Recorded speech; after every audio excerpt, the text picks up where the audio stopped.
Hello folks, Easy Rider here. Welcome to my next video.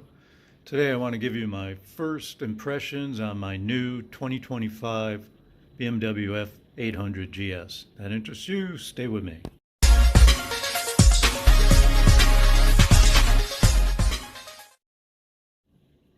And welcome back.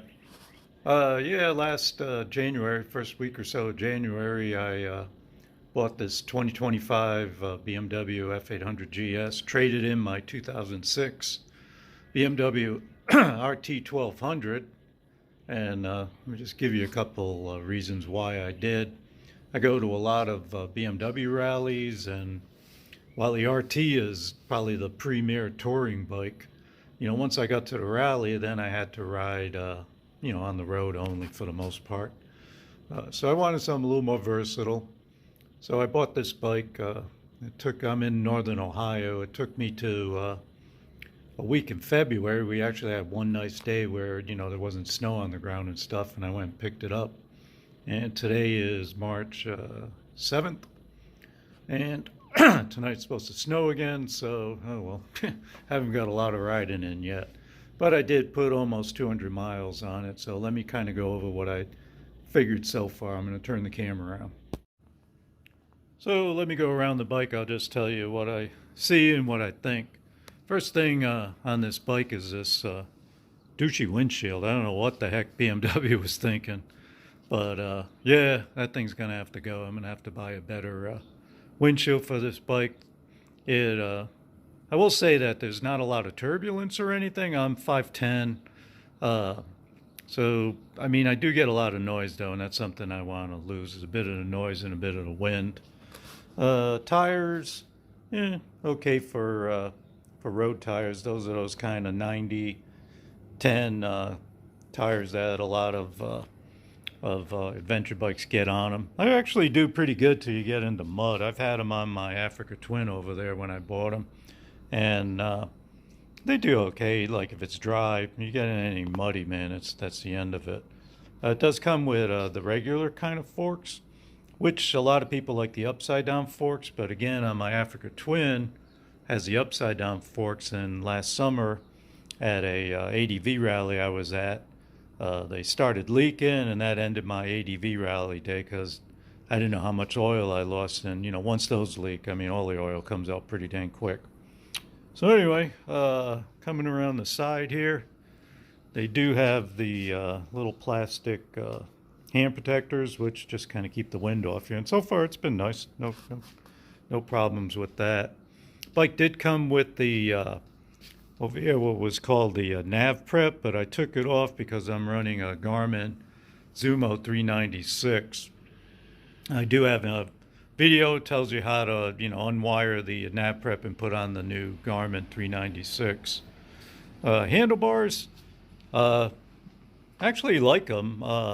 You got the Wonder Wheel, which it's pretty good to kind of get through some of the menus like that. This is your traction control button, so you don't have to going through like menus to get out. It does come with cruise control, hazard lights. I kind of like the way the turn signals work. Instead of like some bikes where you push it and the button stays over there, you just kind of nudge it and it comes back to where it is. And they are self-canceling. Works pretty good.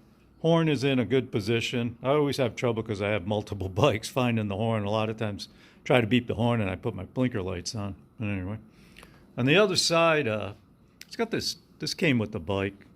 I would never have put it on there. This is the SOS button. If you have a crash or you dump the bike, you got to hurry up and press the button or something like that, or they'll start calling emergency services on you.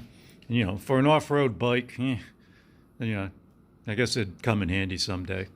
Up top here, this is pretty good too. You got the heated grips button. Again, don't have to go through any of the menus to do that. And the mode, these are all these modes: rain, dynamic, enduro, stuff like that. It's all on the fly too, so you just press it, let up on the throttle, and boom, you're into whatever it is. It does come with the stupid keyless thing. I'm not all that really thrilled about it. I didn't bring my key with you to show you what it looks like, but it's just an enormous hunk of whatever. And then this is also a keyless gas cap. If for whatever reason you can't open it up, you can undo these screws and then open it up if you had to. I put my sheepskin on the seat, and I had that on my RT. Really love these sheepskins. You know, they say in the summer it's cool, in the winter it's warm, and don't ask me how that works, but it works. Another cool thing, let me get down here, is finally BMW and their shifters. I don't know what their deal is. I remember on my RT and even my older R9T Scrambler, I mean, they made these shifters for people with like teeny feet. I got size 12 hoofs, you know, and you put boots on, you can't shift. But these come with like a couple adjustments right here. You can move it back and forth. You can twist this guy around. So it gives you a lot of latitude to you know, get the shifter dialed in for you. Engine doesn't come with a skid guard. That's kind of a miss, I think, on BMW's part. I'm gonna have to get a skid guard. Brembo brakes out front. They work pretty good. No complaints. Again, I didn't buy this bike to, you know, go heavy off-road. Got the Africa Twin over there for that. So, you know, this one came with the alloy wheels. I'm just probably, this thing will be dirt roads and, you know, stuff like that. One thing I like, and this is kind of different, the came with the center stand, stock center stand, and I can actually put it up very easy, you know, even with my sandals on. I can put it up really easy, but taking it off the center stand is harder. I mean, most bikes it's harder to put it on the center stand and real easy to take off. This one, man, it takes a lot of effort. That's why I got it on this old mud flap, because if it was just on the garage floor, it just keeps sliding and thing never come off the center stand. The other thing too is, God almighty, man, look how small the stupid foot on this kickstand is. You get into any kind of gravel or dirt, it just sinks instantly. So I'm gonna have to build it out. I'll have one of my buddies weld a piece of metal to the bottom of it, footprint. Other than that, it's got the quick shifter. That's new to me. It's the first time I ever had a bike with a quick shifter. And it's okay. It's kind of fun. Still think it's a gimmick, but it's okay. And mine came with the non-ESA shocks, which are okay with me. A lot easier to rebuild, a lot less expensive. I did opt for the Vario Luggage. This is a hard luggage system, and they call it Vario because you can pull this lever down here. Let me do that, and then the thing expands. So you can expand it real easy just using this lever, and then put it back when you don't need so much room. I did put a top box on it.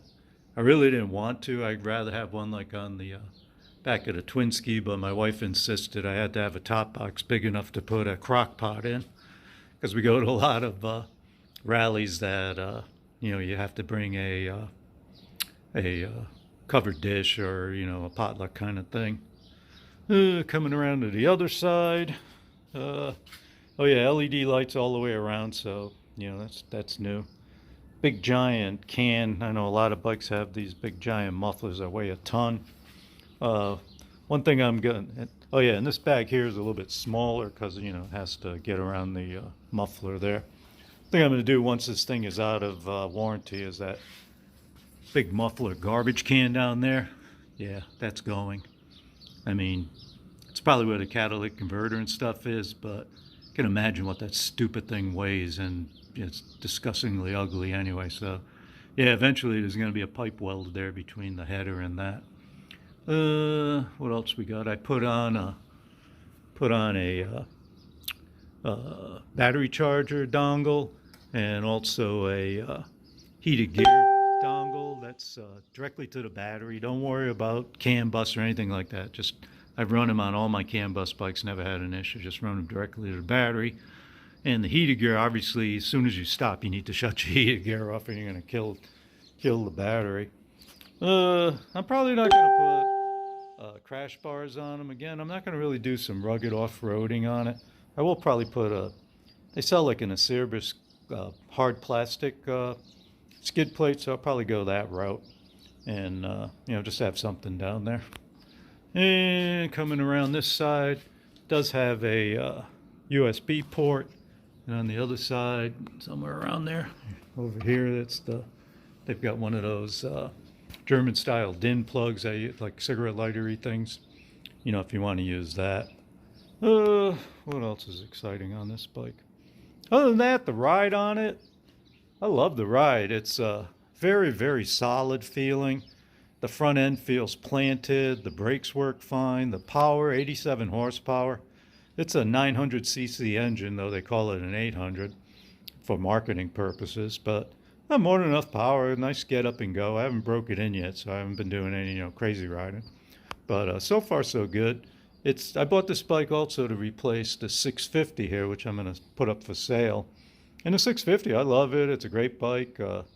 Really good power band on it and real light and stuff. But the ergonomics on this bike compared to my new bike, world of difference. Standing up on this feels just like the Africa Twin. Very balanced. You can use your foot pegs to steer really easy. And yeah, it's a great bike.